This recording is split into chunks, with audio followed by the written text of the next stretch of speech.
여러분, 오늘도 이렇게 함께하게 되어 참으로 반갑습니다.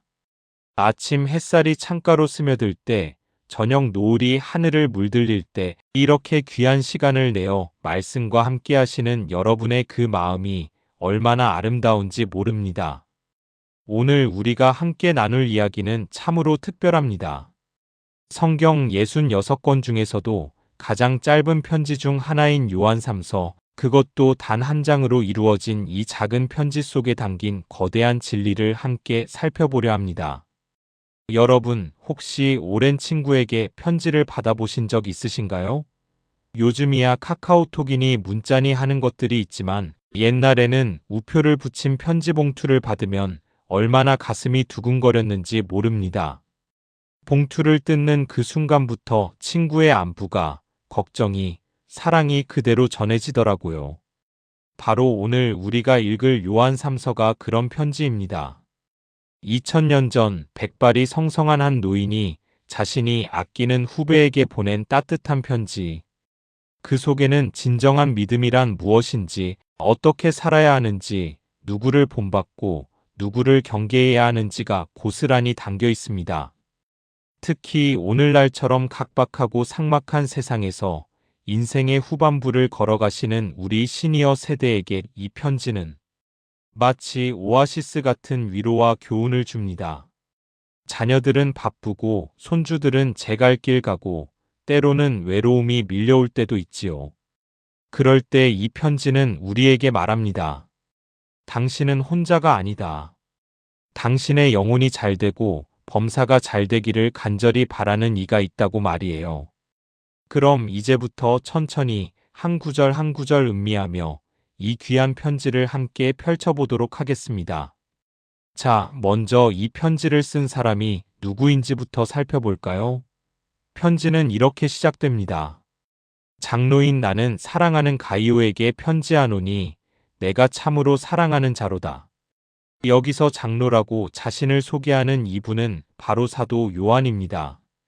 그 유명한 예수님의 12제자 중 한 분이시지요. 젊은 시절에는 우레의 아들이라는 별명을 가질 만큼 성격이 불같고 급했던 분이었어요.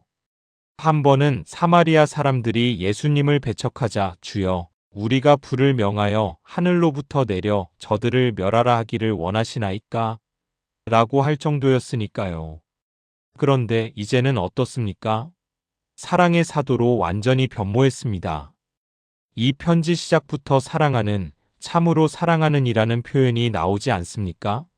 사람은 정말 변할 수 있구나, 예수님을 만나면 이렇게까지 달라질 수 있구나 하는 것을 보여주는 살아있는 증거입니다. 여러분도 그렇지 않으신가요? 젊었을 때는 화도 잘 내고 고집도 세고 남의 말도 잘 안 듣고 그랬지만 나이 들어가면서 점점 부드러워지고 넉넉해지지 않았습니까? 그게 바로 세월의 은혜이고 인생의 연륜이고 하나님께서 우리를 빚어가시는 과정이라고 저는 생각합니다. 이 편지를 쓸 당시 사도 요한은 이미 90세가 넘은 고령이었을 것으로 학자들은 추정합니다. 다른 제자들은 거의 다 순교를 당했는데 요한만 유일하게 장수하셨거든요. 반모섬에 유배되었다가 풀려난 후 에베소 지역에서 여러 교회들을 돌보며 지내고 계셨어요. 그런 요한이 특별히 아끼는 후배가 있었으니 바로 가이오입니다. 편지를 받는 사람이지요. 가이오는 당시 소아시아 지역의 어느 교회에서 열심히 봉사하던 평신도 지도자였던 것 같습니다. 성경에는 가이오라는 이름을 가진 사람이 여러 명 나오는데요. 여기 나오는 가이오가 정확히 누구인지는 확실하지 않습니다. 하지만 중요한 건 그가 누구냐가 아니라 그가 어떤 사람이었느냐 하는 것이겠지요. 요한은 가이오를 사랑하는 자, 참으로 사랑하는 자라고 2번이나 강조합니다. 얼마나 아끼고 사랑했으면 이렇게 표현했을까요? 마치 할아버지가 손주를 대하는 그 따뜻한 마음이 느껴지지 않습니까? 그리고 이어지는 구절이 참으로 감동적입니다. 사랑하는 자여, 내 영혼이 잘된 같이 내가 범사에 잘되고 강건하기를 내가 간구하노라. 이게 바로 2절 말씀인데요. 여러분, 이 말씀 한번 천천히 새겨보세요. 내 영혼이 잘된 같이 내가 범사에 잘되고 강건하기를 간구하노라. 이게 무슨 뜻입니까? 먼저 영혼이 잘되는 것, 이것이 가장 우선이라는 겁니다. 요한은 가이오의 영적 상태를 잘 알고 있었어요. 아, 이 친구는 영적으로 건강하구나. 하나님과의 관계가 좋구나. 신앙생활을 열심히 하는구나. 이렇게 알고 있었던 거예요. 그래서 이렇게 기도합니다. 내 영혼이 잘 되는 것처럼 내 육신도, 내 가정도, 내 사업도, 내 모든 일이 다 잘 되기를 바란다는 거예요. 얼마나 아름다운 축복의 기도입니까? 여기서 우리가 놓치지 말아야 할 순서가 있습니다. 영혼이 먼저고 그 다음이 범사입니다. 많은 사람이 이 순서를 바꿔놓습니다. 먼저 돈을 벌고 명예를 얻고 건강을 챙기고 그 다음에 신앙생활 하겠다고 하지요. 그런데 성경은 그 반대라고 말합니다. 생각해 보세요. 돈을 아무리 많이 벌어도 영혼이 병들면 무슨 소용입니까? 세상의 모든 명예를 다 얻어도 마음에 평안이 없으면 행복할까요? 100세까지 산다 해도 영혼이 죽어 있으면 그게 진정한 삶일까요? 저는 평생 많은 분을 만나봤습니다. 돈은 많은데 늘 불안해하시는 분, 건강은 좋은데 외로워하시는 분, 자식은 잘 됐는데 정작 본인은 허전해하시는 분들을 참 많이 봤어요. 반대로 가진 건 별로 없어도 늘 평안하고 기쁨이 넘치시는 분들도 봤습니다. 그 차이가 뭘까요? 바로 영혼의 상태입니다. 영혼이 하나님 안에서 안정되고 평안하면 가진 것이 적어도 만족하며 감사할 수 있습니다. 어려움이 와도 넉넉히 이겨낼 수 있어요. 하지만 영혼이 메말라 있으면 아무리 많이 가져도 늘 부족하고 아무리 잘 돼도 불안합니다. 요한은 이것을 너무나 잘 알고 있었던 거예요. 그래서 가이오에게 이렇게 축복합니다. 내 영혼이 잘 되는 것처럼 모든 것이 잘 되기를 바란다고요. 여러분, 혹시 요즘 몸이 좀 불편하십니까? 관절도 아프고 소화도 안 되고 잠도 잘 안 오십니까?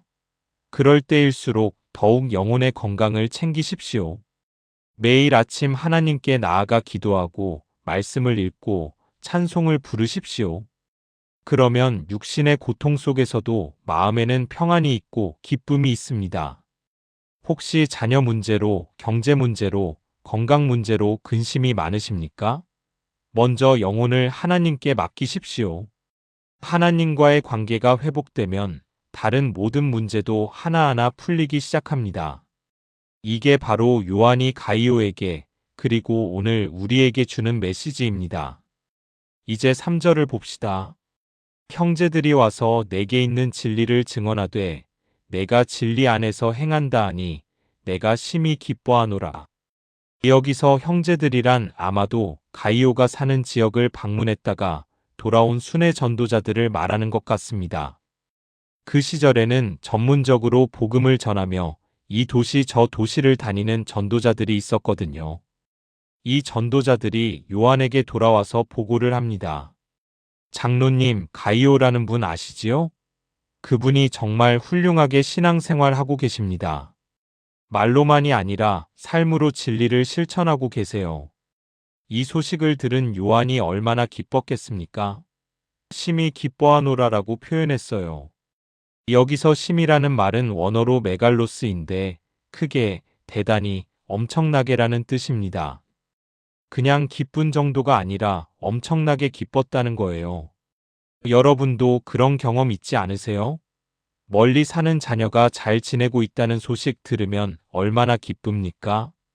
손주가 학교에서 칭찬받았다는 이야기 들으면 밤새 잠이 안 올 정도로 기쁘지 않습니까? 요한의 마음이 바로 그랬던 겁니다. 그런데 여기서 중요한 포인트가 있어요. 요한이 기뻐한 이유가 뭡니까? 가이오가 돈을 많이 벌어서? 높은 지위에 올라서? 아닙니다. 진리 안에서 행한다는 소식을 들었기 때문입니다. 진리 안에서 행한다는 것은 무슨 뜻일까요? 단순히 교회에 출석하는 것만을 의미하지 않습니다. 성경 지식이 많다는 것만도 아닙니다. 진리 곧 하나님의 말씀대로 실제 삶을 살아간다는 뜻입니다. 말과 행동이 일치하는 삶, 아는 것과 사는 것이 하나 되는 삶, 주일에 듣는 설교가 월요일부터 토요일까지의 삶으로 이어지는 삶, 이것이 바로 진리 안에서 행하는 것입니다. 이게 얼마나 어려운지 우리는 압니다. 교회에서는 사랑하라, 용서하라, 나누라 이런 말씀 듣지만 집에 가면, 직장에 가면, 세상에 나가면 그게 잘 안 되더라고요. 머리로는 아는데 가슴으로, 몸으로 실천하는 게 쉽지 않습니다. 그런데 가이오는 그걸 해냈어요. 그가 사는 모습을 본 사람들이 다 감탄했을 정도니까요. 순회 전도자들이 요한에게 가서 가이오는 정말 진짜입니다. 입으로만이 아니라 삶으로 신앙을 증명합니다라고 보고할 정도였으니 말이에요. 4절 말씀을 보겠습니다. 내가 내 자녀들이 진리 안에서 행한다 함을 듣는 것보다 더 기쁜 일이 없도다. 아, 이 말씀이 정말 가슴을 울립니다. 요한은 가이오를 비롯한 여러 믿음의 후배들을 내 자녀들이라고 부릅니다. 혈육은 아니지만 신앙 안에서 자녀나 다름없다는 거지요. 그런데 이 자녀들이 진리 안에서 행한다는 소식을 듣는 것보다 더 기쁜 일이 없다고 합니다. 없도다라는 표현을 쓸 정도니 정말 그 이상의 기쁨은 없다는 거예요. 여러분, 부모의 마음이 뭡니까? 자식이 잘 되는 것보다 더 기쁜 게 어디 있겠습니까? 그런데 잘 된다는 게 무엇일까요? 돈 많이 버는 것? 좋은 집에 사는 것? 높은 자리에 오르는 것? 요한은 말합니다. 진정으로 잘 되는 것은 진리 안에서 행하는 것이라고요. 하나님의 말씀대로 사는 것, 옳은 길을 가는 것, 정직하고 선하게 사는 것, 이것이야말로 가장 잘 되는 길이라는 겁니다. 생각해 보십시오. 자녀가 아무리 돈을 많이 벌어도 부정한 방법으로 번다면 마음이 편할까요? 높은 자리에 올라도 거기서 교만하고 다른 사람을 짓밟는다면 기쁠까요? 아니지요. 차라리 적게 벌어도 정직하게 벌고 낮은 자리에 있어도 겸손하고 착하게 살면 그게 훨씬 더 자랑스럽고 기쁩니다. 밤에 베개를 베고 누워도 마음이 편하고요. 요한의 이 고백은 모든 부모의, 모든 어른의 마음입니다. 우리 자녀들이, 우리 손주들이, 우리 후배들이 진리 안에서 행하기를 바라는 마음 말이에요.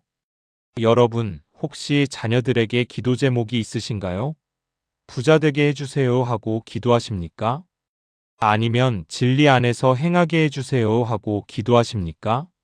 둘 다 해도 괜찮습니다. 하지만 순서와 우선순위는 분명해야 합니다. 먼저는 영혼이고 진리고 하나님과의 관계입니다. 이제 5절부터 8절까지는 가이오의 구체적인 선행에 대한 칭찬이 나옵니다. 사랑하는 자여, 내가 무엇이든지 형제 곧 나그네 된 자들에게 행하는 것은 신실한 일이니. 여기서 형제와 나그네는 앞에서 말한 순회 전도자들을 가리킵니다. 이들은 복음을 전하기 위해 집도 버리고 가족도 떠나 이리저리 떠돌아다니는 사람들이었어요.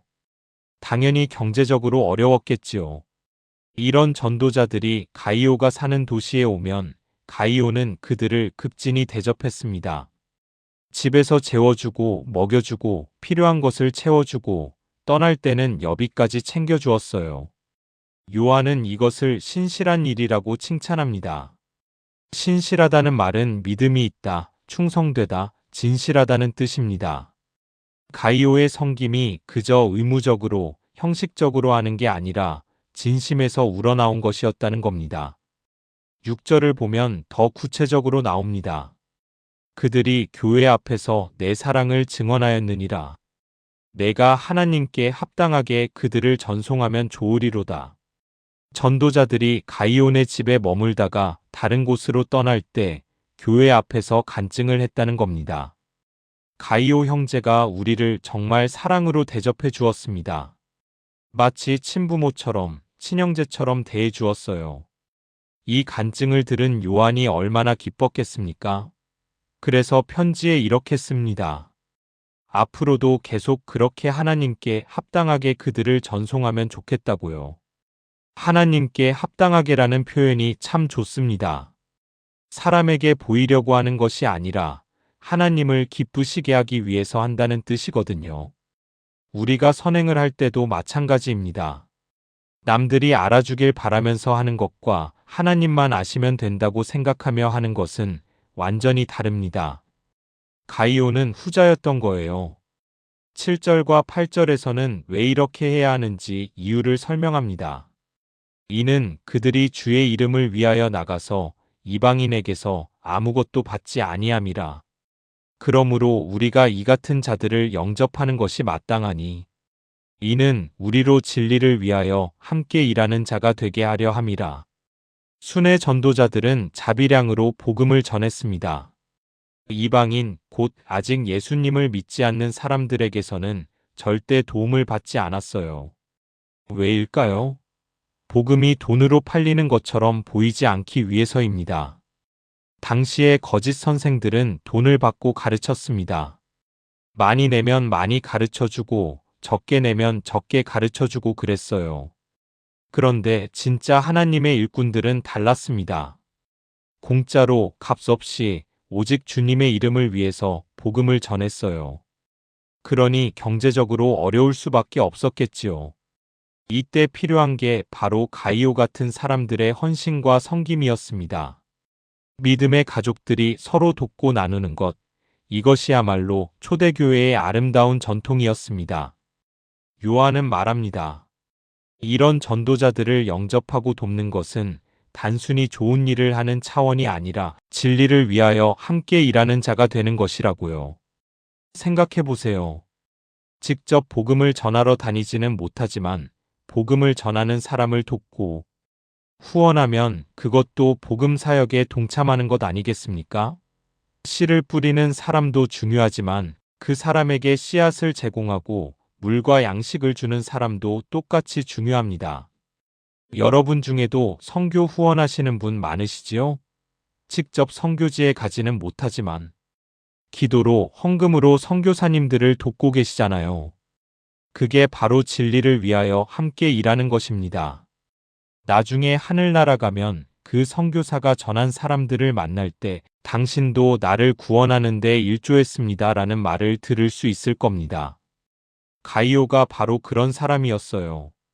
자기는 전도자로 나서지 않았지만 전도자들을 도와서 복음 사역에 귀하게 쓰임 받았습니다. 이제 분위기가 조금 바뀝니다. 9절부터는 디오드레베라는 사람의 부정적인 모습이 나오거든요. 내가 두어 자를 교회에 썼으나 그들 중에 으뜸되기를 좋아하는 디오드레베가 우리를 맞아들이지 아니하니. 디오드레베, 이 이름의 뜻이 재미있습니다. 제우스가 양육한 자라는 뜻이에요. 이름만 들어도 뭔가 거창하고 대단해 보이지 않습니까? 그런데 이 사람의 문제가 뭐였을까요? 으뜸되기를 좋아한다는 겁니다. 원어로는 필로프로튜온인데 첫 자리를 사랑하는 자라는 뜻입니다. 쉽게 말해서 교만한 사람이었어요. 교회에서 자기가 최고라고 생각했습니다. 자기보다 높은 권위를 인정하지 않았어요. 심지어 사도 요한이 보낸 편지조차 거부했습니다. 요한이 뭔데? 나보다 대단한 것도 아닌데 왜 내게 이래라 저래라 하는 거야? 이런 태도였던 거예요. 그래서 10절을 보면 더 구체적으로 그의 문제점들이 열거됩니다. 그러므로 내가 가면 그 행한 일을 잊지 아니하리라. 그가 악한 말로 우리를 망령되이 편론하고도 오히려 부족하여 형제들을 맞아들이지 아니하고 맞아들이고자 하는 자를 금하여 교회에서 내쫓는도다. 첫째, 악한 말로 비방했습니다. 망령되이 편론하다는 말은 근거 없이 헐뜯고 험담한다는 뜻이에요. 사도 요한에 대해서 온갖 나쁜 소문을 퍼뜨렸던 것 같습니다. 여러분, 말 조심해야 합니다. 특히 남을 비방하는 말, 헐뜯는 말은 정말 무섭습니다.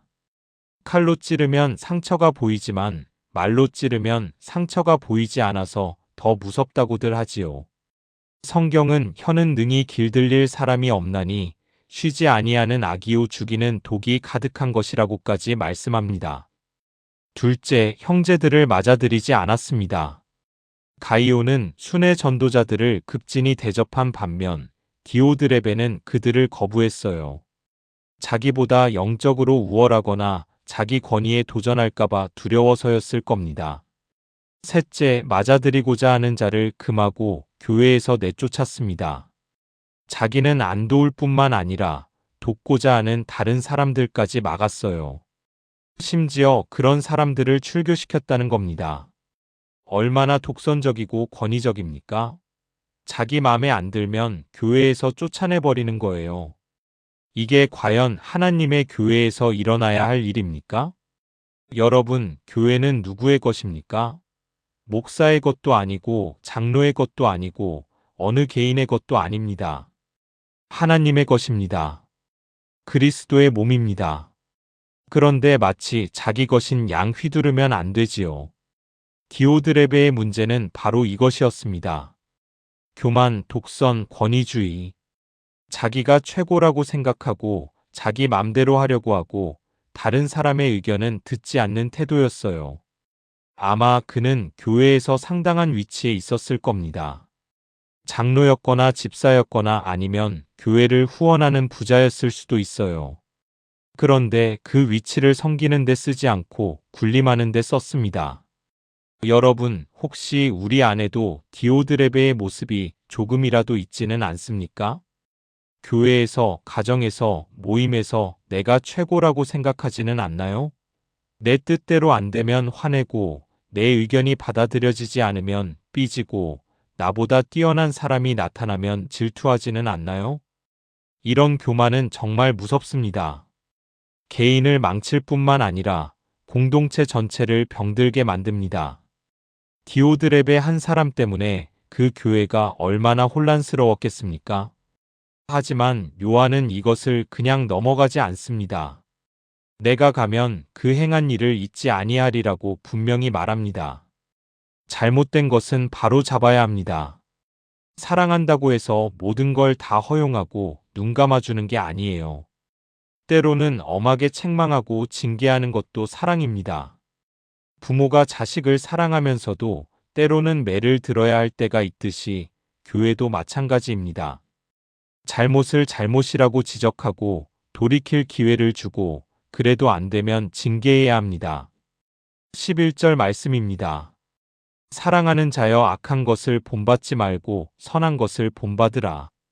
선을 행하는 자는 하나님께 속하고 악을 행하는 자는 하나님을 배웁지 못하였느니라. 가이오에게 주는 권면입니다. 디오드레베처럼 되지 말라는 거예요. 악한 것을 본받지 말고 선한 것을 본받으라고 합니다. 세상을 살다 보면 온갖 사람을 만납니다. 선한 사람도 있고 악한 사람도 있어요. 그런데 중요한 것은 누구를 본받느냐 하는 겁니다. 악한 사람을 보면서 세상이 원래 저런 거야. 나도 저렇게 살아야 손해 안 봐라고 생각하면 안 됩니다. 선한 사람을 보면서 나는 저렇게 못해. 너무 힘들어라고 포기해서도 안 돼요. 우리는 선한 것을 본받아야 합니다. 가이오처럼, 데메드리오처럼 말이에요. 그래야 하나님께 속한 사람으로 살 수 있습니다. 선을 행하는 자는 하나님께 속하고 악을 행하는 자는 하나님을 배웁지 못하였느니라. 이 말씀이 참으로 엄숙합니다.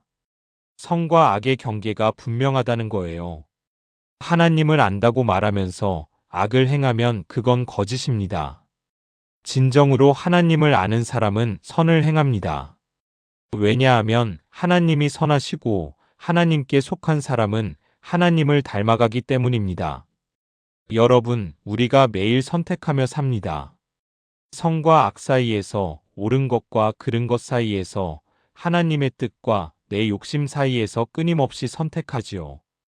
그때마다 이 말씀을 기억하십시오. 선한 것을 본받으라. 악한 것을 본받지 말라.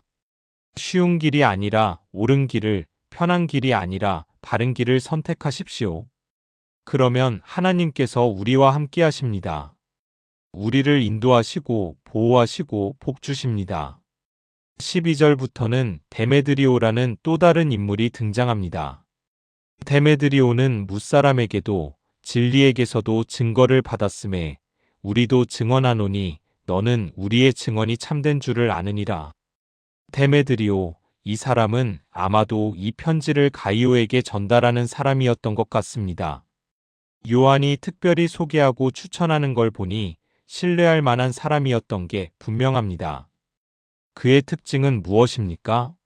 첫째, 무사람에게 증거를 받았습니다. 많은 사람이 그를 칭찬하고 인정했다는 뜻이에요. 사람의 인정이 전부는 아니지만 많은 사람에게 좋은 평판을 받는다는 것은 분명 긍정적인 지표입니다. 둘째, 진리에게서 증거를 받았습니다. 이게 더 중요합니다. 진리에게서라는 표현이 독특하지요? 진리 자체가 그를 증거한다는 겁니다. 즉, 그의 삶이 진리와 일치한다는 뜻이에요. 말로는 아무렇게나 할 수 있습니다. 하지만 삶은 거짓말을 못합니다. 데메드리오는 말과 삶이 일치하는 사람이었어요. 그래서 진리 자체가 이 사람은 진짜다라고 증명해 주는 겁니다. 셋째, 요한 자신도 증언합니다. 우리도 증언하노니 너는 우리의 증언이 참된 줄을 아느니라. 사도 요한이 보증하는 사람이니 믿을 만하다는 거지요. 여기서 우리는 디오드레베와 데메드리오의 대조를 볼 수 있습니다. 디오드레베는 으뜸되기를 좋아하고 비방하고 거부하고 내쫓는 사람이었습니다. 반면에 데메드리오는 모든 사람에게, 진리에게, 사도에게까지 칭찬받는 사람이었어요. 한 사람은 교만의 표본이고 다른 한 사람은 겸손의 표본입니다. 한 사람은 악의 본보기이고 다른 한 사람은 선의 본보기입니다. 요한은 가이오에게 분명히 말합니다. 디오드레베를 본받지 말고 데메드리오를 본받으라고요. 여러분, 우리는 누구와 더 닮았을까요? 솔직히 자문해 봅시다. 교만하고 독선적인 디오드레베와 닮았나요? 아니면 겸손하고 선한 데메드리오와 닮았나요? 완벽한 사람은 없습니다. 우리 모두 안에 디오드레베적인 요소와 데메드리오적인 요소가 섞여 있을 겁니다. 중요한 것은 어느 쪽으로 나아가고 있느냐 하는 거예요. 점점 교만해지고 독선적이 되고 비판적이 되고 배타적이 된다면 위험 신호입니다. 반대로 점점 겸손해지고 너그러워지고 사랑스러워지고 포용적이 된다면 올바른 방향으로 가고 있는 겁니다. 나이가 들수록 더욱 겸손해져야 합니다. 경험이 쌓이고 지식이 많아질수록 더욱 온유해져야 해요. 내가 제일 잘났어가 아니라 난 아직 배울 게 많아라는 자세를 가져야 합니다. 데메드리오처럼 삽시다. 사람들에게 인정받고 진리와 일치하는 삶을 살고 하나님께 칭찬받는 그런 인생을 살아갑시다. 이제 편지가 끝나갑니다. 13절과 14절입니다.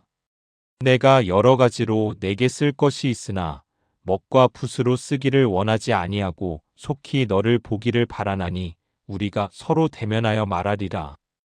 요한에게는 가이오에게 하고 싶은 말이 훨씬 더 많았습니다. 하지만 편지로는 다 담을 수가 없었어요. 그래서 속히 너를 보기를 바란다고 합니다. 편지도 좋지만 역시 얼굴을 마주보고 이야기하는 게 최고입니다.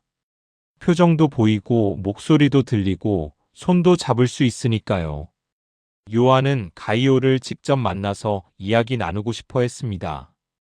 90이 넘은 노인이 먼 길을 여행하는 게 쉬운 일이 아니었을 텐데도 불구하고 속히 보고 싶다고 합니다. 얼마나 가이오를 사랑하고 아꼈는지 알 수 있지 않습니까? 여러분도 그렇지요? 요즘은 전화도 있고 영상통화도 있지만 역시 가족을, 친구를, 사랑하는 사람을 직접 만나는 것만 한 게 없습니다. 특히 나이가 들수록 더 그렇습니다. 언제 보려나 하는 간절함이 더 커지지요. 마지막 15절입니다. 평강이 내게 있을지어다. 여러 친구가 내게 안부를 부탁하니 너는 친구들에게 각각 이름을 불러 안부를 전할지어다. 평강이 내게 있을지어다. 이게 요한의 마지막 축복입니다. 평강은 샬롬, 곧 평화, 평안을 의미합니다. 단순히 전쟁이 없는 상태가 아니라 하나님과의 관계가 회복되어 영혼 깊은 곳에서 누리는 참된 평안을 말합니다. 요한은 가이오에게 이 평강이 있기를 축복합니다. 세상이 아무리 혼란스러워도 개인의 삶에 어려움이 있어도 마음속 깊은 곳에 하나님이 주시는 평안이 있기를 바라는 거예요. 그리고 여러 친구가 내게 안부를 부탁한다고 전합니다. 요한 주변에 있던 믿음의 형제자매들이 가이오를 기억하며 안부를 전하는 겁니다. 얼마나 따뜻합니까? 더 감동적인 것은 마지막 당부입니다. 너는 친구들에게 각각 이름을 불러 안부를 전하라. 각각 이름을 불러라는 표현이 참 좋습니다. 한꺼번에 뭉뚱그려 인사하지 말고 한 사람 한 사람 이름을 부르며 안부를 전하라는 거예요. 이게 바로 진정한 교제입니다. 대충 여러분 안녕하세요 하는 게 아니라 철수야, 영희야, 영수야 하며 한 명 한 명 이름을 부르며 관심을 가지는 것 말이에요. 교회는 단순한 조직이나 제도가 아닙니다. 서로 이름을 부르며 안부를 묻고 아파하면 함께 아파하고 기뻐하면 함께 기뻐하는 가족입니다. 그런 교회, 그런 공동체를 요한은 꿈꾸고 있었던 겁니다. 자, 여러분, 이렇게 해서 요한 3서 1장 단 15절의 짧은 편지를 다 살펴봤습니다. 짧지만 얼마나 많은 교훈이 담겨 있습니까?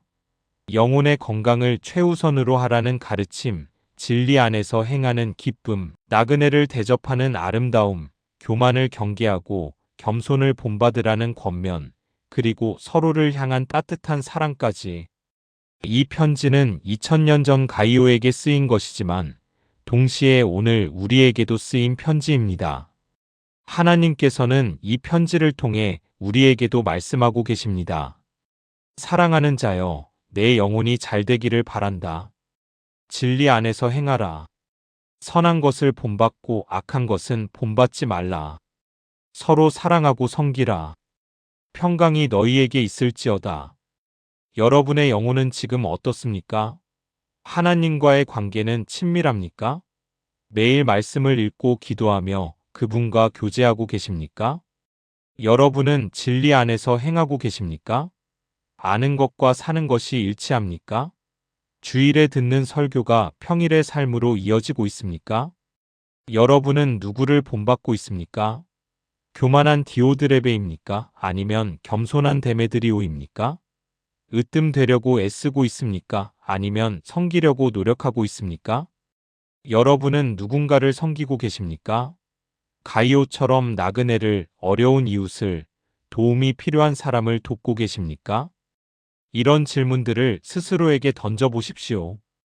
그리고 부족한 부분이 있다면 오늘부터 조금씩 고쳐나가십시오. 아직 늦지 않았습니다. 우리에게는 아직 시간이 있고 하나님의 은혜는 충분합니다. 가이오처럼 삽시다. 영혼이 건강하고 진리 안에서 행하며 형제들을 사랑으로 섬기는 그런 삶을 살아갑시다. 그러면 요한이 가이오에게 한 축복이 우리에게도 임할 것입니다. 사랑하는 자여, 내 영혼이 잘된 같이 내가 범사에 잘되고 강건하기를 내가 간구하노라. 이 축복이 오늘 이 말씀을 듣는 여러분 모두에게 있기를 간절히 기도합니다. 영혼이 건강하시고 몸도 건강하시고 가정도 화목하시고 범사에 형통하시기를 주님의 이름으로 축원합니다. 하나님께서는 우리를 사랑하십니다. 우리의 이름을 하나하나 아시고 우리의 형편을 다 아시며 우리를 위해 가장 좋은 것을 예비하고 계십니다. 그분을 믿으십시오. 그분께 맡기십시오. 그분 안에서 평안을 누리십시오. 오늘 이 말씀이 여러분의 가슴에 깊이 새겨지기를 바랍니다. 그리고 이 말씀대로 살아가는 아름다운 한 주간이 되시기를 소망합니다. 요한 3서는 짧지만 강력한 편지입니다. 사랑의 사도 요한이 90평생을 살면서 깨달은 신앙의 정수가 담겨 있습니다. 이 편지를 받은 가이오는 얼마나 감격했을까요? 존경하는 스승이, 영적인 아버지가 이렇게 자신을 칭찬하고 격려하고 축복해 주니 말입니다. 우리도 누군가에게 그런 사람이 됩시다. 후배들에게, 자녀들에게, 손주들에게 좋은 본이 되고 격려가 되고 축복이 되는 사람이 됩시다. 나이가 많다는 것은 축복입니다. 그만큼 많은 경험을 했고 많은 것을 깨달았고 많은 것을 후대에 물려줄 수 있으니까요. 가이오가 요한을 존경했듯이 우리 후배들도 우리를 존경할 수 있도록 먼저 본을 보입시다. 진리 안에서 행하고 선을 행하며 사랑으로 섬기는 모습을 보여줍시다. 그리고 데메드리오처럼 모든 사람에게, 진리에게, 하나님께 인정받는 삶을 삽시다. 말과 행동이 일치하고 겉과 속이 같은 진실한 그리스도인이 됩시다. 디오드레베의 교만과 독선은 경계해야 합니다. 나이가 들수록 경험이 많아질수록 지위가 높아질수록 교만해지기 쉽습니다. 내가 제일 잘 안다. 내 말이 맞다. 나를 따라야 한다. 이런 생각은 위험합니다. 오히려 나이가 들수록 더 겸손해지고 더 온유해지고 더 섬기는 자세를 가져야 합니다. 예수님께서도 인자가 온 것은 섬김을 받으려 함이 아니라 도리어 섬기려 하고 자기 목숨을 많은 사람의 대속물로 주려 함이라고 하셨습니다. 평생을 살아오면서 많은 것을 이루셨을 겁니다. 자녀도 키우시고 재산도 모으시고 사회적으로도 성공하셨을 수 있습니다. 하지만 가장 중요한 것은 영혼입니다. 영혼이 건강해야 진정으로 잘 사는 것입니다. 요한이 가이오에게 축복한 것처럼 내 영혼이 잘된 같이 내가 범사에 잘되고 강건하기를 기도합니다. 영혼이 먼저고 그 다음이 다른 모든 것입니다. 이 순서를 절대 바꾸지 마십시오. 매일 아침 눈을 뜨면 먼저 하나님께 감사하십시오. 오늘 하루도 주셨으니 감사하고 건강을 주셨으니 감사하고 가족을 주셨으니 감사하십시오. 그리고 하나님의 말씀을 읽으십시오. 5분이라도 좋습니다. 한 장이라도 좋으니 매일 말씀을 가까이 하십시오. 기도하십시오. 긴 기도가 아니어도 됩니다. 짧게라도 하나님과 대화하십시오. 감사와 찬양과 간구를 드리십시오. 그러면 영혼이 건강해집니다. 교회에 출석하십시오. 몸이 불편해도 최선을 다해 예배에 참석하십시오. 예배는 우리 영혼의 양식입니다. 일주일에 한 번이라도 하나님 앞에 나아가 예배드리는 것이 얼마나 중요한지 모릅니다. 교제하십시오. 혼자 믿는 믿음은 위험합니다. 믿음의 형제자매들과 함께 모여 서로 격려하고 위로하고 기도하십시오. 요한이 강조한 것처럼 서로 이름을 부르며 안부를 묻는 그런 교제를 나누십시오. 섬기십시오. 가이오처럼 누군가를 섬기고 도우십시오. 큰일이 아니어도 됩니다. 작은 것부터 시작하십시오. 이웃에게 안부 전화 한 통, 어려운 사람에게 작은 헌금, 아픈 사람을 위한 기도, 이런 것들이 다 섬김입니다. 여러분, 인생의 마지막까지 아름답게 살아갑시다. 요한처럼 90이 넘어서도 여전히 사랑하고 가르치고 축복하고 섬기는 그런 노년을 살아갑시다. 하나님께서 우리에게 허락하신 이 귀한 시간들을 헛되이 보내지 맙시다. 매일매일을 감사함으로, 기쁨으로, 사랑으로 채워갑시다. 그리하여 이 땅에서의 마지막 날 주님 앞에 설 때 요한이 가이오에게 한 것처럼 주님께서도 우리에게 잘했다, 착하고 충성된 종아라고 칭찬해 주실 수 있기를 바랍니다. 사랑하는 여러분, 오늘 이 말씀을 통해 많은 은혜 받으셨기를 바랍니다. 요한 3서 한 장이지만 그 속에 담긴 진리는 무궁무진합니다.